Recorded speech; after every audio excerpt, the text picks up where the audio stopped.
And we've got some breaking social media news for you off the top. Facebook has just announced another massive data breach. Over 30 million Facebook users' data have been compromised by hackers. Facebook's not releasing any more information about the story at the moment, but we will bring it to you as we learn it. Moving on now, though, staying with Facebook, we're taking a look at the social media company's crackdown on alternative media, an effort which reached new heights this week. On Thursday, the social media giant announced it shut down more than 800 U.S. accounts it describes as political spam. Facebook announced in a blog post, quote, "Today we're removing 559 pages and 251 accounts that have consistently broken our rules against spam and coordinated inauthentic behavior. As we get better at uncovering these kinds of abuses, the people behind it, whether economically or politically motivated, will change their tactics to evade detection. It's why we continue to invest heavily to prevent this kind of misuse." While this may sound like the company is protecting you in theory, in practice, Facebook used the opportunity to eliminate extremely popular alternative media sites. First up, the Free Thought Project. Founded in 2013, the website describes itself as a hub for free thinking conversations and has garnered a 3.1 million strong following. The group's name really says it all. Free thought is apparently not allowed on Facebook. Similarly, news aggregate site The Anti-Media was removed. The page posts articles covering everything, basically from U.S. politics to critiques of the mainstream media to police brutality. Though apparently police accountability is not a priority for Facebook, as multiple pages dedicated to exposing law enforcement were also swept up in the purge, including Cop Block, Police the Police, and Filming Cops, which each have millions of followers. Earlier, we spoke to Ian Freeman from Cop Block. Here's what he had to say.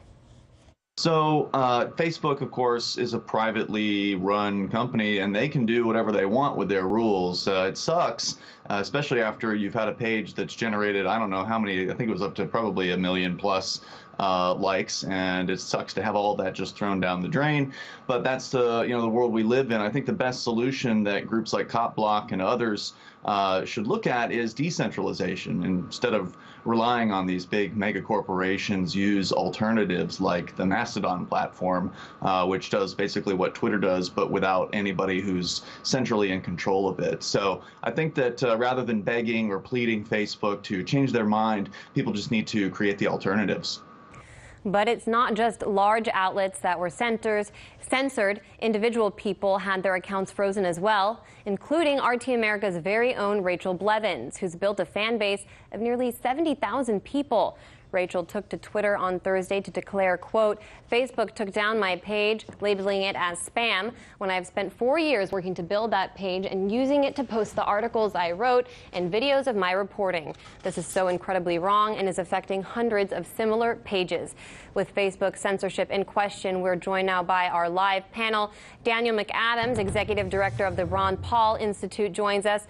Alex Rubinstein, a journalist from Sputnik News, is here as well. So is Rachel Blevins, who you just heard me mention in that introduction. She's the RT America reporter, actually, who had her account taken down as part of all of this. Let's go to you first, Rachel. You're accused by Facebook of posting spam and engaging in coordinated inauthentic behavior. Is that actually what you did with your page? You know, not at all. Like I said on Twitter, this is a page that I've worked for the last 4 years to build up, and it's a page that I basically post content on that I have created, or I'll post breaking news updates.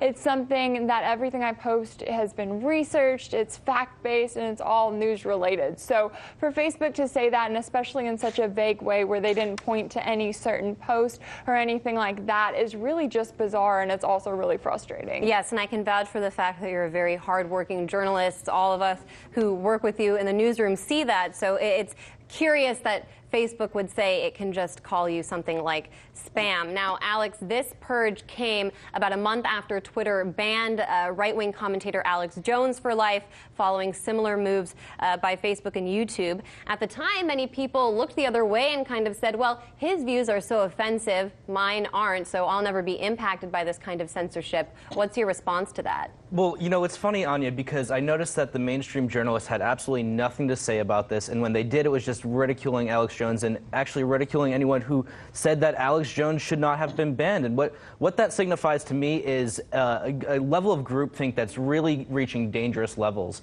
I mean, for example, now, if you want to report on Alex Jones's influence, if you want to report on any of the influence of any of these other pages, or you know, you're at a loss, because you can't go back and see all these public records. It's just the deletion of information. It's censorship, and people are somehow okay with it. And apparently, if you're against the deletion of information, then you're sticking your neck out for a fascist conspiracy theorist, which is, I mean, whatever your political views, the deletion of information from public domains like that is dangerous.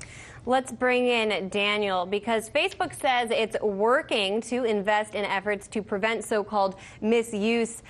We know already, however, that it's working, for example, with the NATO-backed Atlantic Council think tank to determine what's propaganda and what's not. So who do you think they're going to come for next, Daniel? Well, the first thing is these sites are not fake, at least the ones that I'm familiar with. At the Ron Paul Institute, we've republished things from the Free Thought Project. We've published things from Cop Block, the Anti-Media, all excellent sites, very, very good quality stuff. What they have in common, the ones I'm familiar with, is that they often oppose the real one-party state in Washington, D.C. They challenge the drug war, they challenge the police state, they challenge the constant warfare state in a way that the mainstream media does not do. In that sense, they are a great service for America.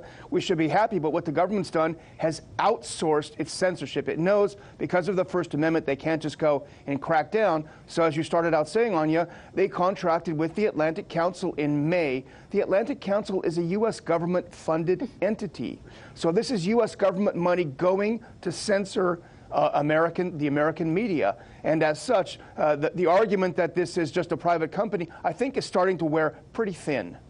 Yeah, Rachel, you mentioned how hard you worked to build your platform, and 70,000 followers is a huge amount. So how did it feel to lose all of that in one night? And has Facebook given you any indication that you'll get it back, or how you can go about doing it? Right, so that was incredibly frustrating, and it was also weird to see that it wasn't tied to any sort of post. It just seemed to be all about my page. They did give a place where I could submit an appeal, and I went through that process. However, they didn't give any kind of timeline for when it would be approved, or even if it would be approved, or any guarantee that I would get all of that content back and be able to still post on that page. Why do you think you were targeted? That's a great question. I honestly don't know. I mean, everything that I post, like I said, it's all based on research, but it also does question the mainstream, and I try to go for angles that aren't mentioned in the mainstream media. That's something I think is really important, and something that we talk a lot about on your show and here at RT. And so for them to come against that and to target that, I mean, it really makes me wonder if it's based on the content and just on the fact that it's not following the mainstream narrative. Yeah, and if they're going after you, really any one of us could be next. Alex, I thought it was interesting because social media was really credited for the way it could be used to document police excessive use of force, and it was even given credit for fueling movements like the Black Lives Matter movement we saw under the Obama administration. What does it tell us now, then, that these pages specifically designed to monitor police are the first ones shut down? I think it's a reassertion of corporate power, really. I mean, absolutely, social media, Facebook and Twitter especially, really brought the calls, the demands of the Black Lives Matter movement, the footage of the protests. Everybody was able to view that stuff, and it became viral and accessible in a way that was very easy to resonate with. And what we're seeing now, actually, Facebook in a lot of ways has tried to lessen the impact of this over the years, if not outright ban them, which is what they're doing now, of course. But what we're seeing now is like a total crackdown on dissenting views. It started with the January 2017 ODNI report on RT and Sputnik, which was, half of it was about RT and Sputnik, and most of it was garbage. And then with PropOrNot, this blacklist of alternative websites that toe the Kremlin line, and meanwhile none of them really had anything to do with Russia at all. And so it's what we're seeing again now is the use of the Russia scare to crack down on very American dissent. And it's going to have dangerous consequences going forward, and it's not going to be easy to study looking back. Right, because all the information is being eliminated. Daniel, these companies at the end of the day, as we've been talking about, are private corporations which say they can kick any one of us off at any time. They don't owe us anything.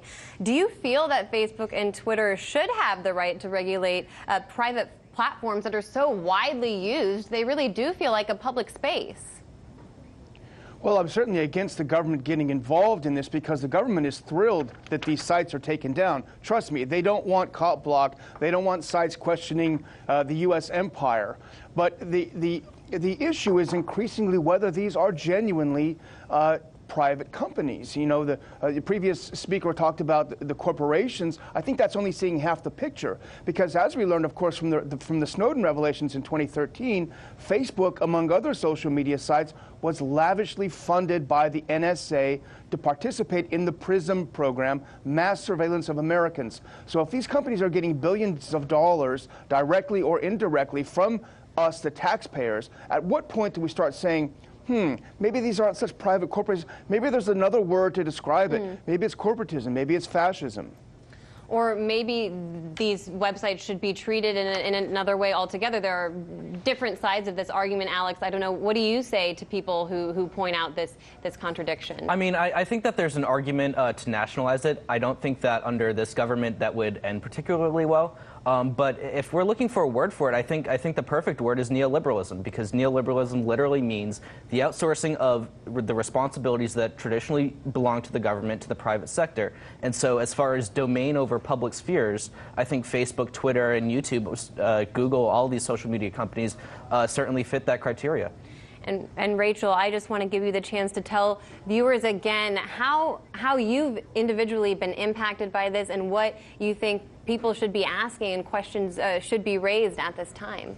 Absolutely. So, I mean, Facebook, when I started out in this industry, Facebook was the go-to place for journalists who really wanted to build a following and wanted to share their content. And so the idea that Facebook is censoring journalists and just taking down their content really, I think, sets a dangerous precedent, because it doesn't matter what side of the aisle you're on or what, political party you stand with, if any at all. But just the idea that Facebook is coming for journalists, I think, is really dangerous, because journalists are the ones who are supposed to be holding the government accountable, and a lot of this, I know with my page, I have a lot of different content that I share, but when you see pages like Police the Police that's taken down, I mean, that's a major police accountability with millions of followers. Exactly, and those people are following this page because it's showing a side that the mainstream media won't show, and that's the same with the Free Thought Project. I mean, these are places where millions of people are going because they want that additional angle, and they're sick of the mainstream media narrative. And so I think just what Facebook is doing right now sets a very dangerous precedent,